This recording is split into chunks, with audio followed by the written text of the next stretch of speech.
is a professor of poetry or literature or something related. Okay. It's always good to know if I'm doing something with poetry, you know, I don't want to be like teaching a professor of poetry how to read poetry, so, okay. I don't think even close. I don't think you have to worry.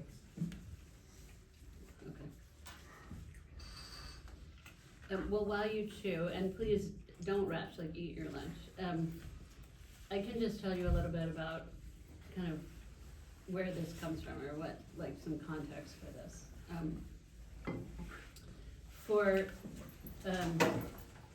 A big chunk of my career has been in Jewish publishing, so I mean, you heard a little bit about my bio, but before I had the position I have now, where I'm the chief executive, I worked in Jewish publishing for 21 years, first at the URJ and then at the CCR.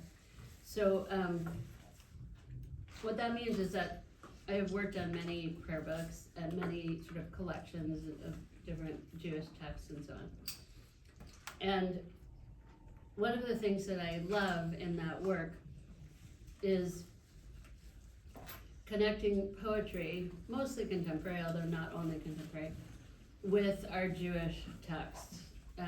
Because first of all, prayer, you know, our liturgical texts really are poetry. I think we get in trouble as contemporary readers of our liturgy when we think of it as kind of literal text, because we get caught up in like, I don't believe in this, or this image doesn't speak to me. And like, yeah, you're right, it doesn't speak to you because it wasn't made for you originally. You know, if you think about liturgy as kind of metaphor and poetry that comes from another age, it begins to make more sense. Like, our ancestors didn't necessarily have words for things that are, you know, hard to put words to, sort of ineffable concepts. I mean, God's self is hard to put words around. Like, what is God? Who is God? How is God? Well, we don't really know, and our language is limited. And so what our ancestors did is they came up with images like king, like shepherd, or, you know, protector, things like that, or warrior for that matter, which is their kind of human way of expressing ideas that are much bigger than we are, that we don't really have words for, but you gotta find words for them. And so the prayers really are kind of poems expressing the hopes, the dreams, the anxieties, the realities of a different time. And I find that pairing liturgy with contemporary poetry is really helpful, because what the poetry does is it sort of opens other doors for us. It creates a kind of conversation between a prayer and a poem. And if you think about Mishkan Tefillah or Mishkan Nefesh, that's what it's doing, right? It's got the prayer on the, you know, the kind of traditional prayer on the right side of the page, and then it's got an alternative reading, which might be contemporary poem, it might be a reinterpretation of the prayer on the left side of the page. And the idea is that together they kind of give you an overall concept, they give you something to hang onto or to struggle with. And if the language of one isn't working for you, maybe the language of the other will work for you. It's kind of, it creates a conversation. And so I've been trying to do the same thing with Torah text. Because I think the Torah text, I mean, you know, we just had this really rich conversation a couple of hours ago. And that's the amazing thing about Torah, right? I mean, if you think about how old the Torah text is, and like here we are, we're still studying it, it's kind of amazing. Like, what book has had that staying power, you know? But it does, because we can keep interpreting it and interpreting it, right? Like, it's complicated, it's complex, and so we keep coming back to it, and we keep finding new things. I remember for about something like 25 years, I did a Shabbat morning Torah study class with a group, really, at my home synagogue, at Phillipson Synagogue. And, you know, every year somebody would say, I don't remember this verse. Was it here last year? Like, you know, and it was a joke, but it's kind of goes to something, I think, deeper than that, which is like, you know, every time you come to Torah, you are a little bit different. And you're gonna see things or notice things from your experience of that year, from your new wisdom that you've gained, you know. that you didn't notice before, and you might read it differently, and, you know, and so on. So I think poetry kind of helps even deepen that experience more. It helps us, again, it kind of provides doorways into the text for us. It gives us new ways to think about the text. It gives us a dialogue about the text.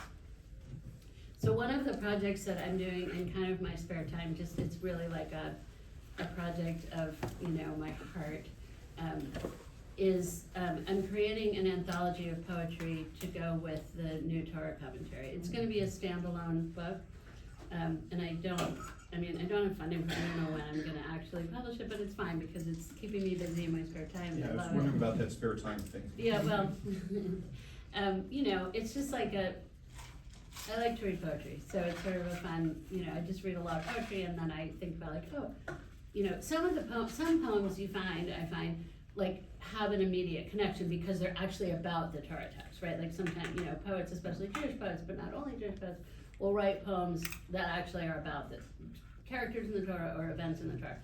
And that's actually what we're gonna look at today, because the story of the Binding of Isaac that we read this morning is one of those kind of stories that lends itself to poetry. There are also a lot of connections I'm making between poems that were never meant to be about the Torah at all, but have some kind of a common theme in some way to something in the text. We're not gonna be looking at those today, but that's also part of it. So it's kind of a fun project that I'm doing on my own, and eventually, you know, God willing, we'll see the light of day. And if you think about those of you who are familiar with the Women's Torah commentary, you know that it has a poetry section in, you know, it's one of the forms of commentary on each parsha. I just don't think we're gonna have room for that in the new commentary, because otherwise it will be too big to fit in the pews. It's got a 5-volume set. Exactly. But I think it can be a standalone volume, and that's fine. So anyway, so that's what we're gonna do today, is look at some poems on the Akedah, on the Binding of Isaac, and kind of pull out, you know, see if it gives us some new understanding of the text, or new insights, whatever. So, here, let me just give you, sorry.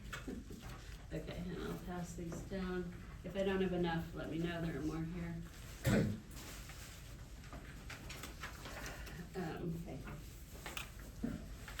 Okay, and you'll see, and you know, we're not gonna get to all these, but and some of them are by Jewish poets, some are not,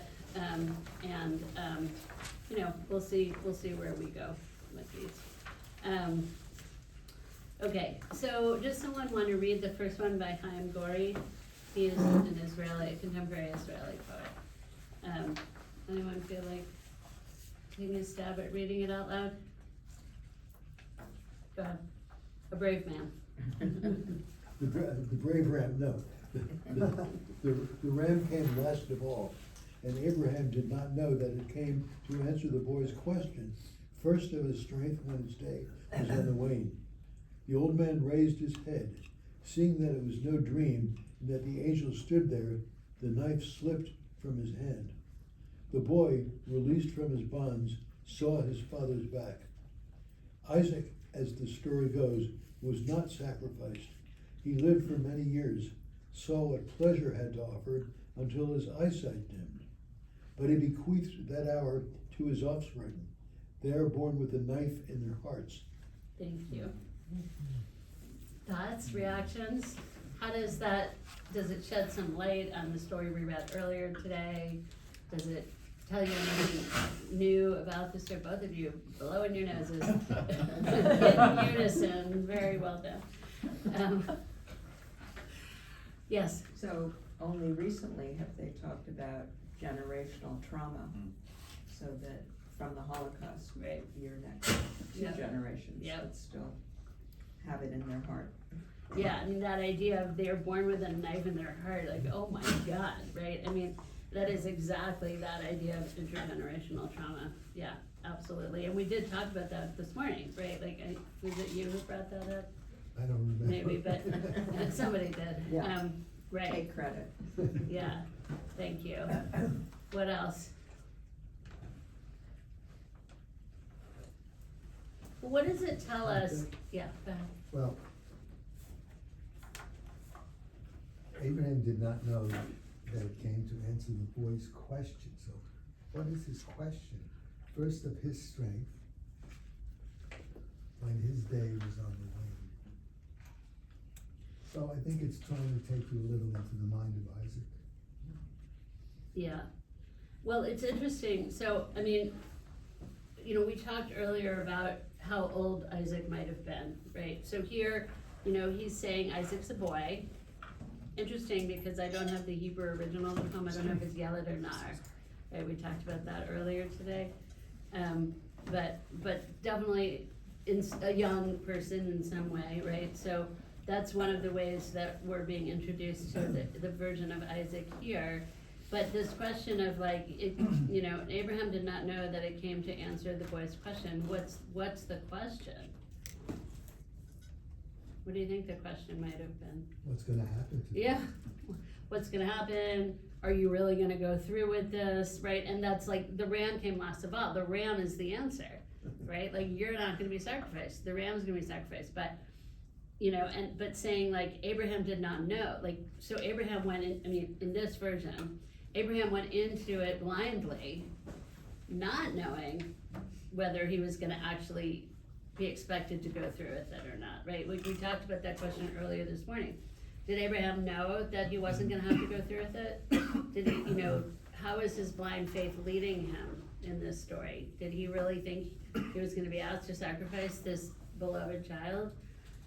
But it says also, the boy released from his bonds still at his father's back.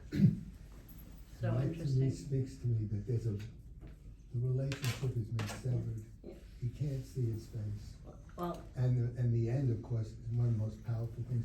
He doesn't go down the mountain with his father. right, exactly, Yeah. yeah. Well, I was gonna mention the same thing Don just said, that, he saw his father's back, so this is like the point that the relationship was severed Yep. between, and we can almost now see why, he wasn't with his father. Yeah. And, that there was no conversation ever again between them. Well, on the written page, Yeah. Midrash, there may Yeah. be, but, Yeah.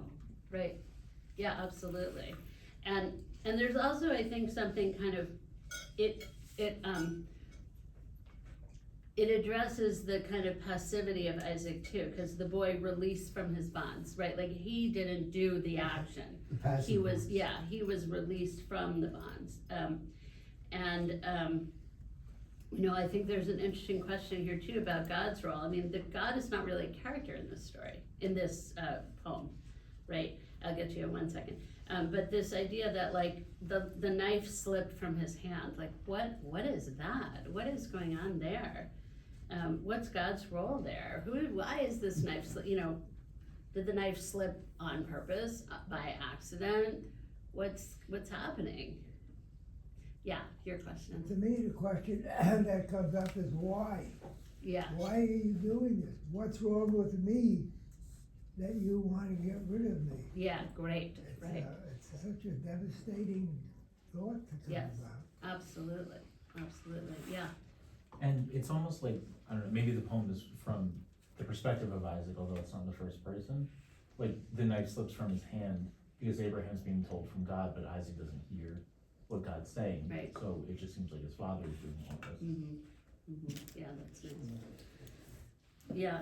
Yeah, and, it's also, I'm also curious about the phrase, as the story goes, right? Because, this is, so we're talking about a contemporary Israeli poet. Actually, I don't think he's alive anymore, but he, a 20th century Israeli poet, modern, state of Israel.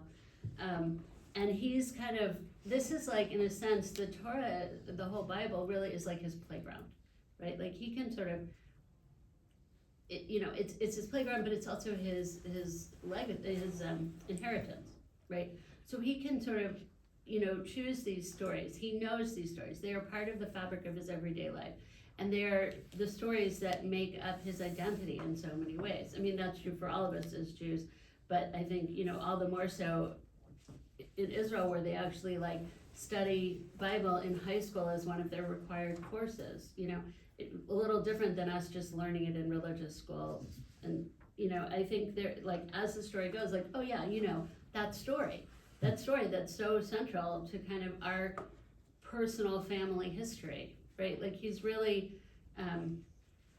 I think there's this sense that like, here's this foundational story and we need to keep struggling with it. You know, what does this story mean for us? What does this tell us about our Jewish family? And, you know, right, Isaac, as the story goes, was not sacrificed, but it also, I think, allows room for doubt as the story goes. Maybe it wasn't actually how it went, right? Like we think that's the way the story went. Maybe it wasn't, right? Maybe he was sacrificed. I mean, I think it just kind of allows room for some conversation in there. Yeah. Was Chaim Gori writing this poem in the English language? No, he read it in Hebrew. It's translated. Yeah, yeah. And I don't have the Hebrew original. I apologize. Okay. Yeah. Oh, sorry. I just, on what you said with inheritance, I'm gonna gripe with the translation. Okay. Yerusha can mean heritage, but it can also mean inheritance, which is the title of the poem in Hebrew. And so I would have gone the other way, but I'm not carnal. Meaning, what does that mean? You would have gone the other way. Because I think that he's talking about what we have, like I think the poem is so focused on what we have inherited, Yes. not just on the notion of heritage. Right. Right. Yeah, exactly. But thank you for taking us back to the title, because that's important. You were talking about inheritance, and I felt like I had to. Yeah, no, that's good, because that's exactly right. That's the missing piece from what I was saying about sort of that this is part of his family story in a sense, like. And I don't remember if it uses Na'ar. I'm racking my brain. Yeah, I don't know, but then, you know, if that is his inheritance and this is his family story in a sense, right? Then we get back to that ending, but he bequeathed that hour to his offspring, right? Like Isaac bequeathed that experience, that moment of being up there with his father, not knowing what was going to happen, not knowing if he was going to be killed or not, right? Not knowing if his God was going to come through for him or not. That's a lot of doubt and questioning and fear and anxiety, right? And he bequeathed that hour to his offspring. That's us. You know, that's the modern state of Israel, and that's us, right? And we really are born with a knife in our hearts. I mean, that's a lot of heritage. That's a lot of inheritance. So, yeah, I think there's a lot right there. Because, you know, and especially if you think about, you know, has there ever been a generation in Israel that hasn't had to go fight in a war? And the answer, of course, is no. And so, you know, that's also, I think, related to this, like, they are born with a knife in their heart. They have to go figure out how to stay alive in the midst of so much uncertainty. Yeah. There's another phrase. The old man raised his head, seeing that it was no dream, and that the angel, this means saying Abraham thought this was a dream? This is so bizarre. Yeah, well, I mean, I think, you know, it's that moment where you're in the middle of something horrible and, you know, you say to yourself, like, oh my God, I hope that, is this just a dream? Like, or something really good. It could be the opposite, right? Like, pinch me, like, is this real? Right? But like, oh, please, like, let me wake up from this nightmare, you know? And then it's not a nightmare, it's what's really happening. Yeah. Yeah. I have a very pedestrian question, I Yeah. guess. I enjoyed the translation this morning Yeah. of the Akedah and the starkness of the poetic format. This is not that. Right. And the way it was read, the way I would read it, we're not reading the line breaks. Whereas I was looking ahead a little bit, the next poem on the page, the line breaks you read and you pause at the line breaks. It's not satisfying to me in that way. Yeah, I mean, we're reading it the way the poets wrote it, although this one is, of course, a translation too, but, you know, usually when you translate, you keep the line breaks the way the poet wrote them, so. And I'm sure there's faithfulness there, but Yeah. but Right, but it's not satisfying, yeah. no. What do you make of that? Yeah, you know, I mean, that's a whole conversation unto itself, the way poets break lines in their poems. And, you know, there are lots of theories about when you break a line, how you break a line. You know, there are, what do you call it, like, paradigms of types of poems. You know, there's a ghazal, there's a, you know, sonnet, and they have like certain meter, meaning also certain line breaks. And And then there's like free verse. So the next one we're gonna read, which is more of like a free verse kind of poem. And she's going with, much shorter line breaks. And it's really But they just also like- make sense. No. They break in the thought, whereas the second stanza, the first line ends Yeah. with the word seeing, Seeing, yeah. which is the first sentence, first Right. word in the next sentence. Right, but that's not atypical in poetry. know. Yeah. Yeah, I mean, you need a poet here to really talk about that in detail, which I'm not, so, noted. So let's read the second one then by Linda Paston. It's part of a much larger poem sequence, but we're gonna read just the one section from it. Who'd like to read it? She's an American poet, she just died in the last 5 or so years. Okay. The sacrifice. On this tile, the knife, like a sickle moon, hangs in the painted air, as if it had learned a dance of its own, the way the boy has among the vivid, breakable flowers, the way Abraham has among the boulders, his 2 feet heavy as stones. Thank you. So what's the perspective here? What's the focus? You're on the mountain. Yeah. It feels as if she's looking at a visual depiction of the story. And I have a feeling that, in fact, because it's from a longer cycle called Mosaic, that she's actually referring to the depiction of the story in a very ancient mosaic found in an ancient synagogue in the north of Israel, where there's, this picture, essentially, of the sacrifice of Isaac. So I think there's like a very strong visual element here, and and she starts off right, like on this tile. And the knife is a character in the kind of mosaic, mural that has been found by archaeologists. The knife is really the character mostly in this version of the story, right? On this tile, the knife, hangs, and it's like the knife is acting on its own.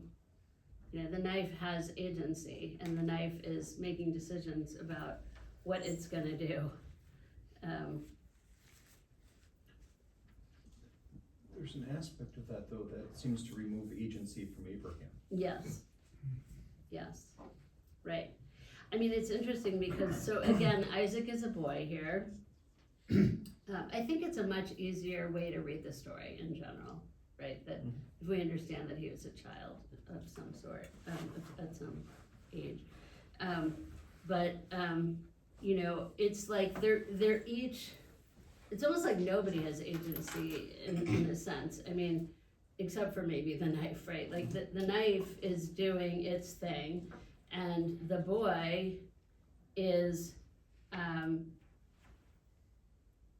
doing his thing, but in a very childlike way. And Abraham is kind of doing his thing, but it's interesting that it's, his 2 feet heavy as stone. Like, he doesn't want to be doing this.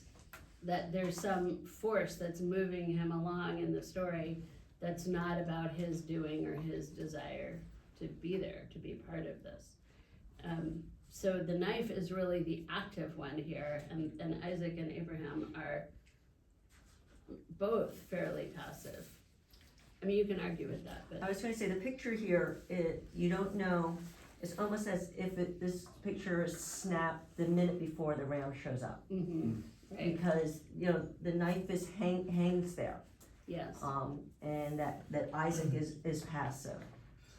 And you said like Abraham is sitting there with dread because of what the next step would have to be if that ram didn't show up. yeah. I mean, it's interesting, if you were an artist and you were gonna make a visual representation of the story, like what is the moment that you would choose, right? So whoever the ancient artist was who made this mosaic is choosing the moment, as you said, before the ram shows up. Like that's the kind of dramatic moment of, which way is it gonna go? right? But you could just as easily do the moment the ram shows up, right? Or you could do the moment they're walking up the mountain. I mean, right, there's so many moments, or the moment they leave each other and both go down different sides of the mountain apart from each other. I mean, right, but it's interesting that the moment that's chosen here is that very, you know, sort of pregnant moment of like, is it or isn't it gonna happen? But the knife doesn't care. Yes. The knife doesn't The care knife what has it a cuts. job. And I think, with all due respect, the poem misses the point. And it captures the mosaic that Yeah. she saw. Yeah. But without having seen the mosaic, I would think the mosaic answers some questions about faith, answers some questions about psychology, answers some questions about human frailty, and the poem doesn't. Okay, no, fair, yeah. Yeah, yes. Okay, so while we're talking about knives, I'm amused that this knife seems to be one of these Near Eastern sickle knives, but the translation talked about a cleaver. Yeah, right. Yeah, I mean, that's the ambiguity, you know. I'm certainly not gonna find poems that match the translation, because the translation is brand new. But, you know, anytime you have anybody looking at Torah text, they're gonna read it in different ways. So an Israeli is gonna read it, you know, based on what they understand mostly from modern, unless they're a Bible scholar, you know, they're gonna mostly read it with the ear from modern Hebrew. And, you know, somebody else with a different perspective is gonna read it, you know, one way. And especially if we're talking about something that is an ancient visual depiction, they're gonna use what they are probably most familiar with, you know, to put into the art. Yeah, yes. I see a lot of, or some irony here, because it says the knife as if it had learned a dance of its own. Dance at the same time someone's gonna be slaughtered. It's. Yeah, well, but that's sort of like the very, you know, I mean, I think it was you, somebody said, like, the knife is just there to do its job. The knife is, you know, the knife doesn't have a perspective on the theology of this, or on the, you know, the knife doesn't care about the arc of Jewish history. I know, but it's not a knife peeling a fruit, it's a knife killing someone. And we're talking about a dance. So, I actually thought that imagery of the dance was rather interesting, because if the knife is the player, and, you know, Abraham has no agency here, and we're just focused on the knife. Like, I could see a child looking at this scene and not seeing his father as a way of, you know, Saul's a psychologist here, but kind of repressing that memory of his father doing it. It's Shabbat, I don't work. Oh, now you've decided to do that. You know, so imagine that same scene of Abraham moving the knife, but without seeing Abraham, kind of like the Invisible Man. The knife would look like it's dancing in the air.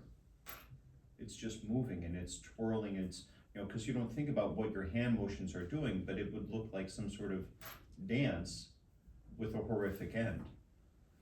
But it kind of removes Abraham from the image to just be moving like that. Yeah, yes. Well, picking up on what Rabbi Begley was saying, I think of this. I thought you weren't working.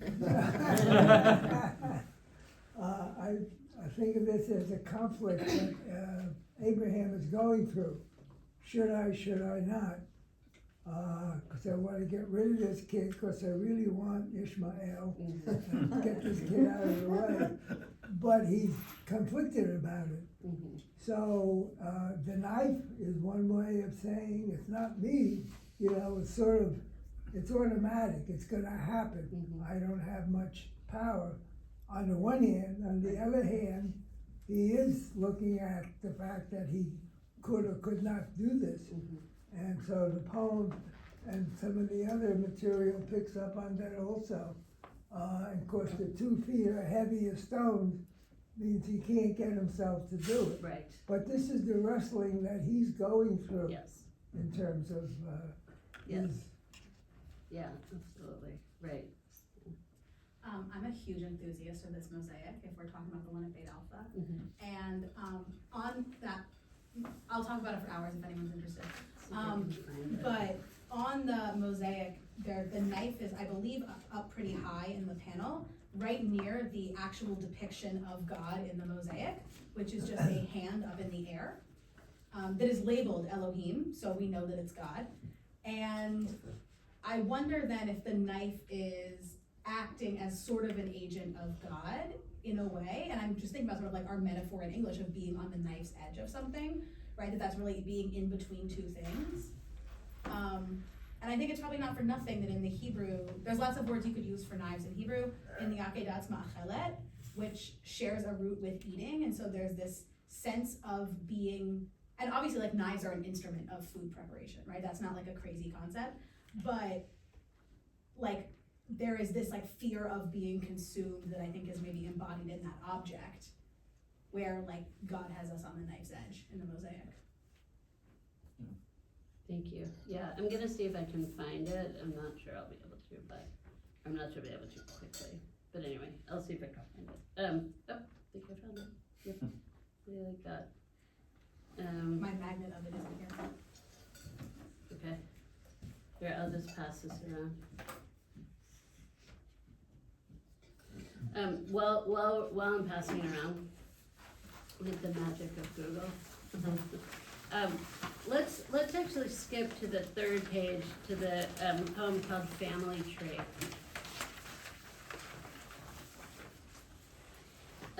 So this is a poem written by someone who isn't Jewish, Patrick Otoma. Does anyone know who he is?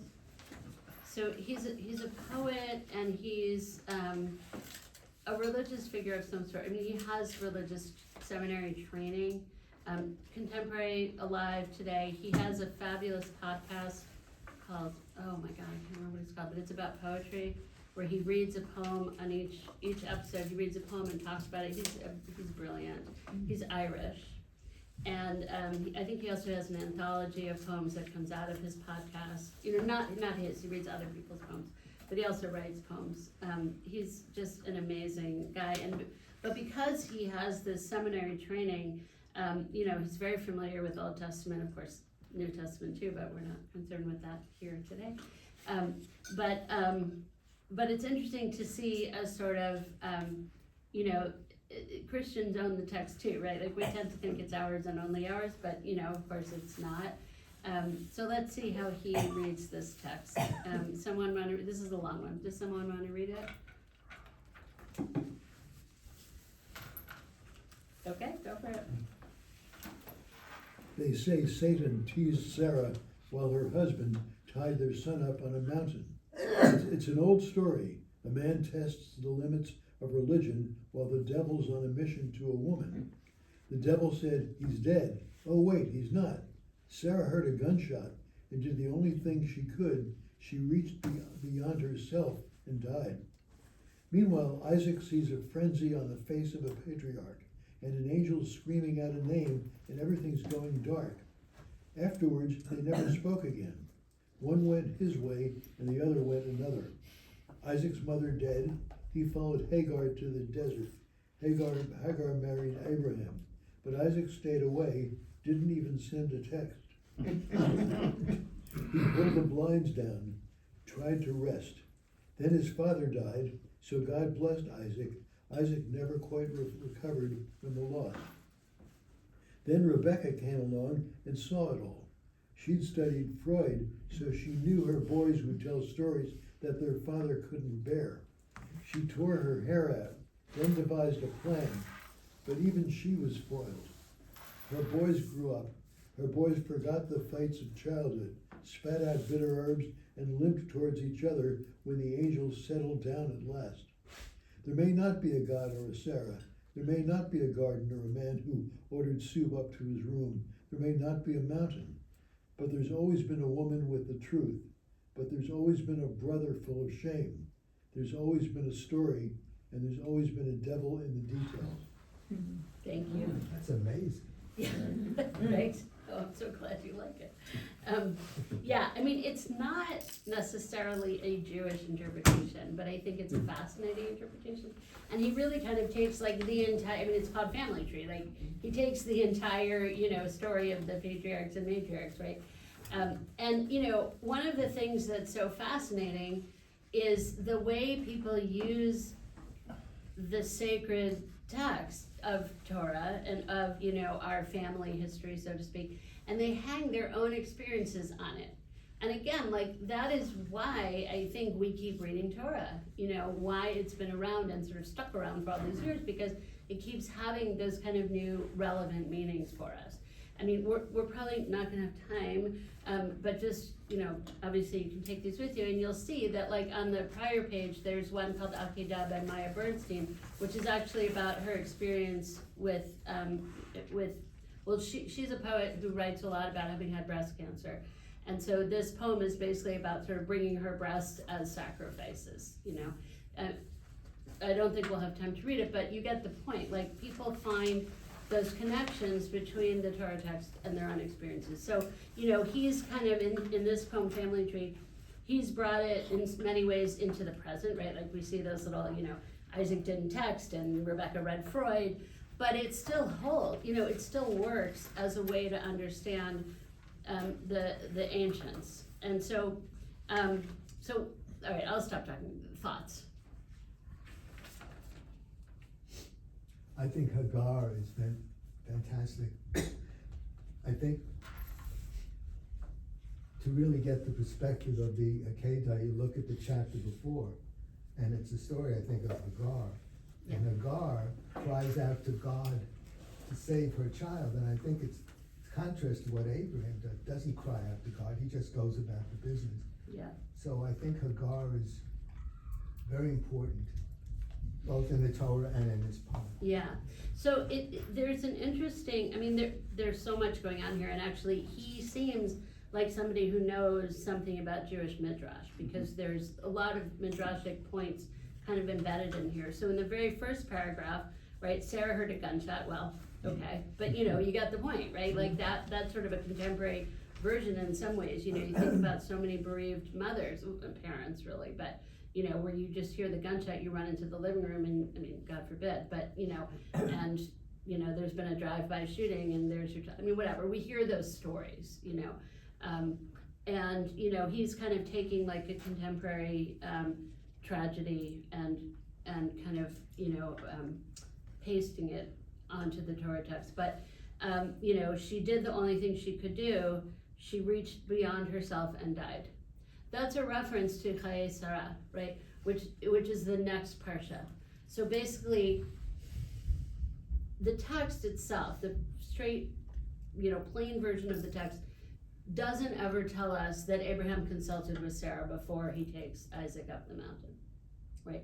And that's, what's right, it's called a lacuna in the text. Like, there's a gap. And so Midrash comes to fill that gap. So one of the things that Midrash does is it says, Abraham did this behind Sarah's back, essentially. And what a terrible thing to do, to a mother, right? Or to any parent. But, and so the very next thing that happens, so Abraham and Isaac come down off the mountain, and the next parsha is Chaye Sarah. Sarah dies, right? I mean, that's in the text. So what the Midrash does is it says Sarah dies of heartbreak, really.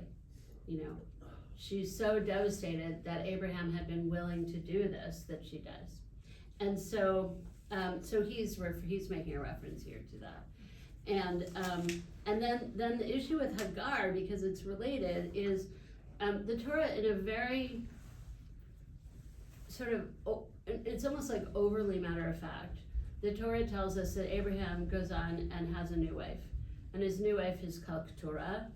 And basically, I'm paraphrasing, but basically what the Torah tells us is like Abraham lived happily ever after. Like, this complicated, dramatic story happens, and Isaac goes on to live his life, and Abraham goes on to live his life completely disconnected, and Abraham has this whole new family. He has all these new children with Keturah. Now the Midrash says, wait a second. first he had Hagar, you know, as a kind of second wife or concubine, right? And that's Ishmael's mother. But then he goes and marries Keturah. Well, no, we don't like that. That's too complicated for the rabbis. The rabbis are like amazing, you know, what's the word?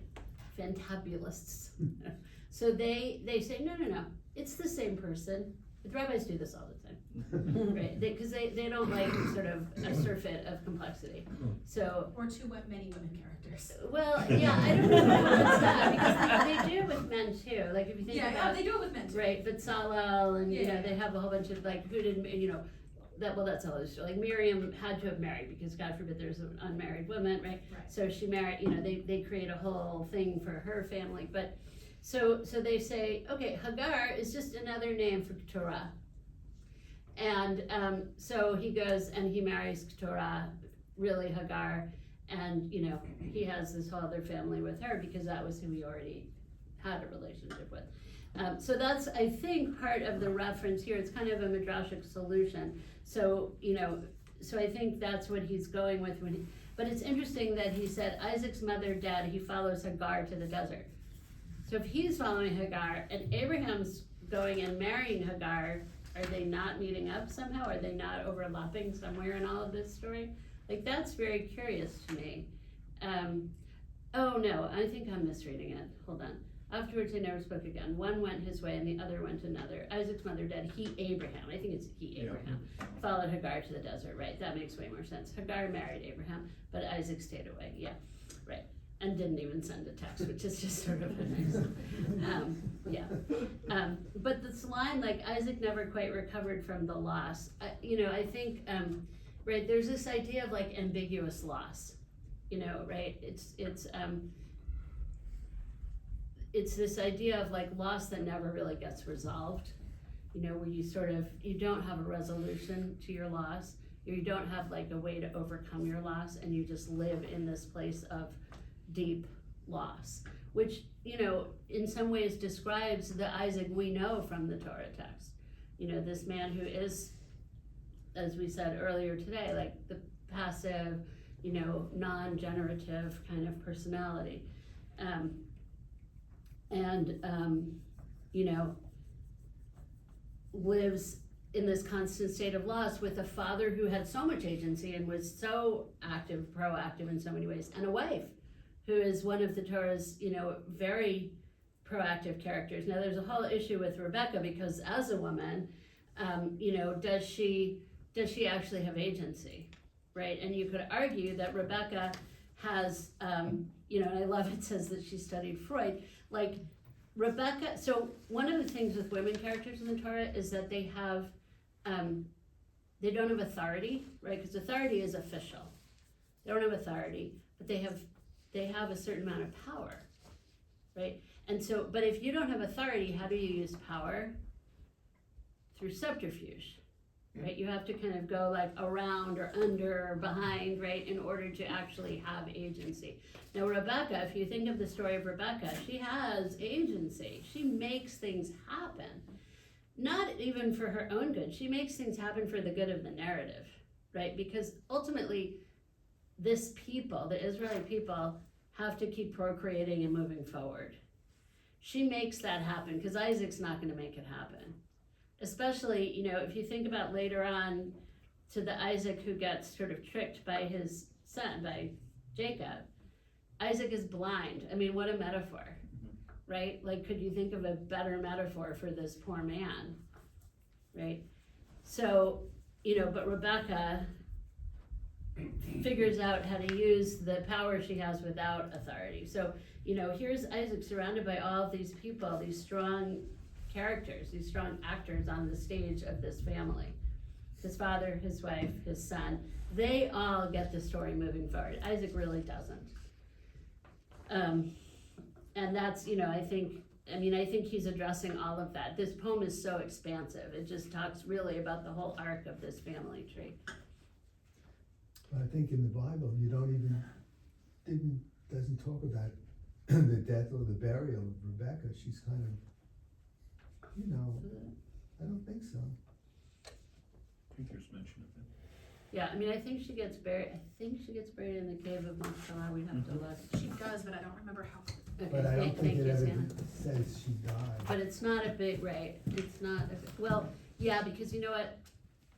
Jacob and Esau they meet at Isaac's burial? They meet at Isaac's burial, right? Well, they meet at the crossing. Right. Yeah, I have to look at the, but thank you. I mean, it's Good to a, have some rabbits. it's a great fall, because in the beginning, she's full of hesed, she's up here. Yeah. At the end, she's down here. Or is Can't she? even be Rebecca. Or, no, I said, or is she? Well, that's what I Yeah, think. right. It's really interesting because Rebecca, I don't wanna go too on a tangent, but I've studied a lot about Rebecca, and it's fascinating to read the way the commentators talk about her. Because some of the commentators look at her as like, oh, women, they just like use all of their feminine wiles to get what they want. But then other commentators kind of, because she does trick, she's a trickster character, right? And she gets kind of blamed for that. But other commentators basically say that the end justifies the means. Because she did what she did, and therefore the narrative moves forward and the line continues, it justifies her trickster behavior. I mean, she's a very interesting character. We could do like a whole thing just on her. But, yeah, and she uses a lot of the same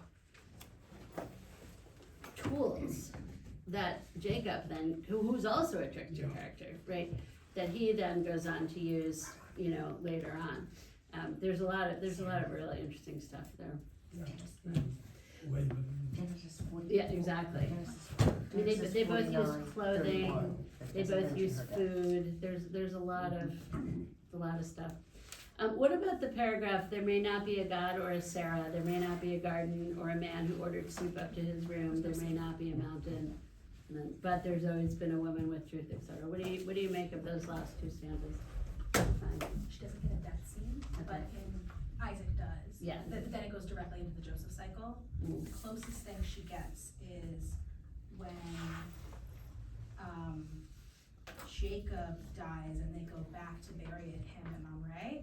It says, Bistei Machpelah Asher al Pnei Mamre Ba'aretz Canaan Asher Kana Avraham Etzedei Me'at Ephron Achiti Lachozat Kaver Shama Kavru et Avraham et Sarah Ishto Shama Kavru et Yitzchak et Rivka Ishto. So Okay. there's no scene of her death, Right, but it's do. mentioned then that she's been buried there. And they're buried together. And they're Isaac buried Rebecca together, are buried Isaac and together. Rebecca, yeah. Thank you. Happy to do it. So what do you think about those last two stanzas? Thank you, ma'am. What does he say? Yeah, please. Well, I think, like, no matter whether these stories are true or not, they still speak to, like, the human condition. Yeah, right. And we can still, like, it doesn't matter if they're true, Mhm. we can still, we can find Exactly. meaning in them. Yeah, thank you. Yeah, I think that's right. Who ordered soup up to his room, by the way? What is he referring to? Isaac and his The bowl of lentils. Yeah, exactly. Yeah, our friend Isaac. Yeah. I think that's, he's making a comment about the whole Bible.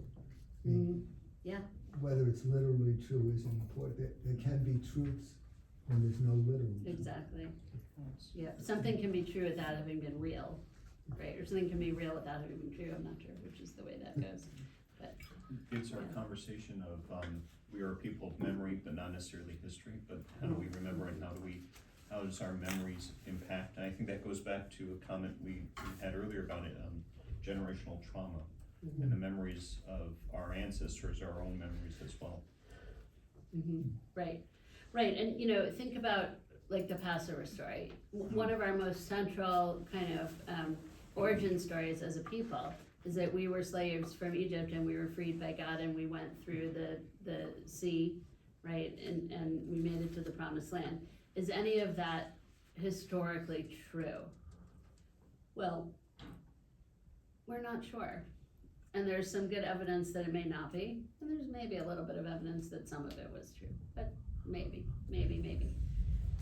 But does it matter is really the question to what Philip is, to what Rabbi basically is saying, right? Like,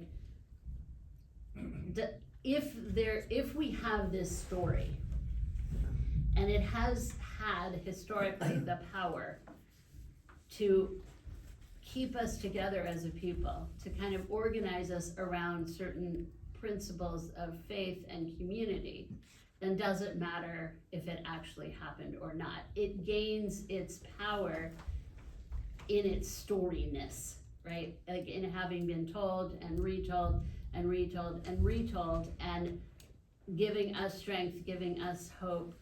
Because, right, it's a story about redemption, it's a story about survival, and those things matter more than whether or not historically, you know, archaeologists can show that it actually happened or not. I think. So, and I think that that's kind of what he's getting at here as well. So, I love this poem. And It's fabulous. yeah. Wow. yeah, good. So I think we're at 134. So, Pretty good for us. yeah, I mean, you tell me, 'cause Mostly on top. we could do one more poem or we could say goodbye. One more. One more poem. Well, if we're gonna do one more poem, then we probably have to do Yoda Amachai, because we can't really, yeah. But I will just point you, so on the second page, there's a poem called Angel by Terry Kirby Erickson, who, as far as I know, is not Jewish. And it's a poem about, just really briefly, right, I used to see them walking, a middle-aged man and his grown son, and it sort of talks about what they're walking. But anyone could see that the son would never be a man who walked without a hand to hold, a voice telling him what to do. It's a beautiful poem about a father and a son, and the son probably has some kind of a disability of some sort of developmental something, not a fully functional adult, and it's this beautiful depiction of them as, you know, the father actually being all the things that Abraham really isn't in the story,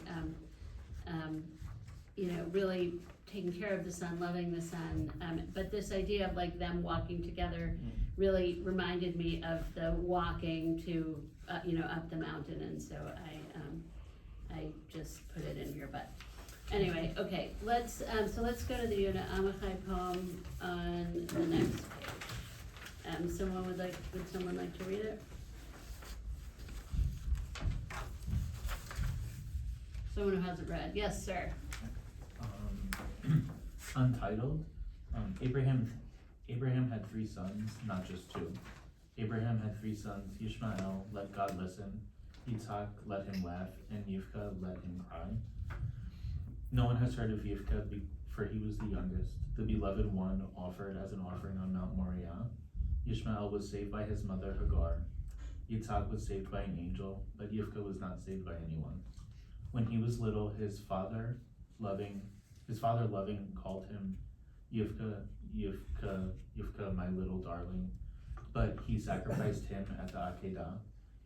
In the Torah it is written the ram, but it was Yivka. Ishmael never listened to God again in his life. Yitzhak never laughed again in his life, and Sarah laughed only once and never again. Abraham had 3 sons. Yishma, may he listen. Yitzhak, may he laugh. Yivka, may he cry. Ishmael, Yitzhakel, and Yivkael. Let God listen, let God laugh, let God cry. Midrashic. Yeah. What do you think? Does it open up anything for you? Make you think about the story in a different way? What is Amichai? I mean, Amichai in many ways is like the poet laureate of Israel, like one of the big poets of Israel. Rabbis love Jesus' poetry in all kinds of ways. You know, what's he saying here? Is he challenging the text? Well, literally he is. Yeah, right. And Yivka sounds a lot like what? Rivka. Yeah, Rivka, which is Rebecca in Hebrew.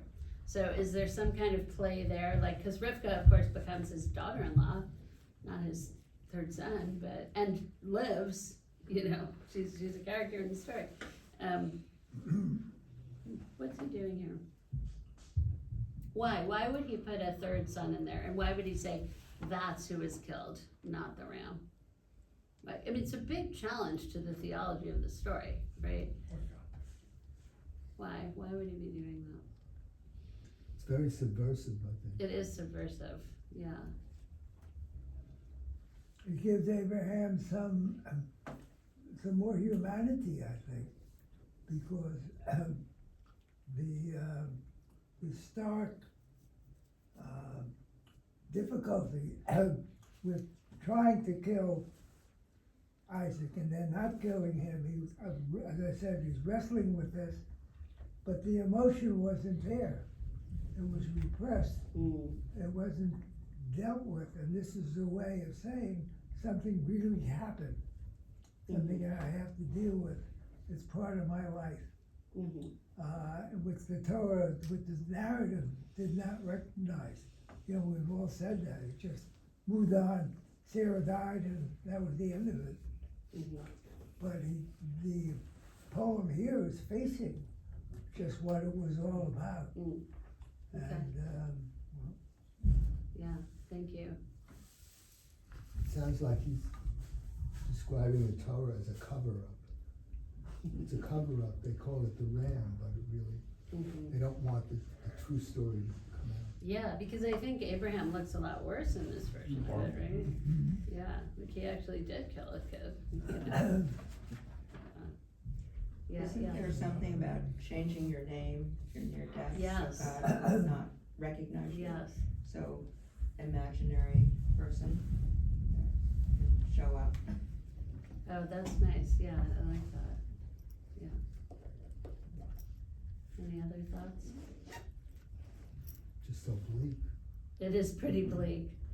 I mean, I think there's a lot of conversation about parents sacrificing children in Israel. It's a very live conversation. I mean, even way before October 7th, it's been for generations, this conversation about, you know, part of the challenge of choosing to live in Israel is acknowledging that you're putting your children in harm's way in doing that, because they're gonna have to serve in the army.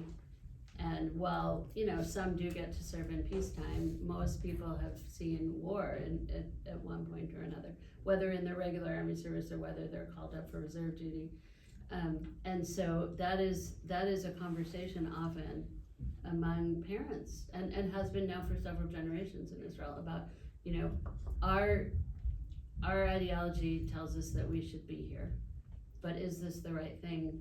You know, we want to raise our children here for all these positive reasons, and yet are we sacrificing our children, you know, kind of on the altar of our beliefs? And I don't know if that's kind of what some of the background of that is for him, but I think there is something there, because you can't really raise children in Israel and not think about that, you know, not think about that possibility. Yeah. Well, I think the ending is very interesting, is how he changes, let God listen, the 3 different names, and let God laugh, and then let God cry. So it's almost as if with what happened at the Akedah, that there's a sense that God's crying, that it wasn't, we had Isaac, you know, it was laughter when he was born, but there was something that inherently changed in the relationship between the Abraham that happened, and that God realized that maybe that was too far, and that God was crying to, you know, that there's a sense that gives God a little more sympathy here, that God can cry, you know. Right, and does God have remorse too? Yeah. Isn't it the case in the Torah that God never speaks to Abraham again after this? Yeah, that's right. Yeah. Yes. what you and Ann were saying reminds me that there's often a conflict between famous people we know whom we admire. Yes, right. And what their family life is like. Yep. And very often it's at a sacrifice. Yep. You'll pardon the expression, to their family life. Yes, no, that's absolutely right. Yeah, thank you. Anything else? All right, well, there are a bunch of other good poems here, so take it home, read the poems. Thank you so much for, This is great. Thank you. And one last presentation tomorrow morning at 10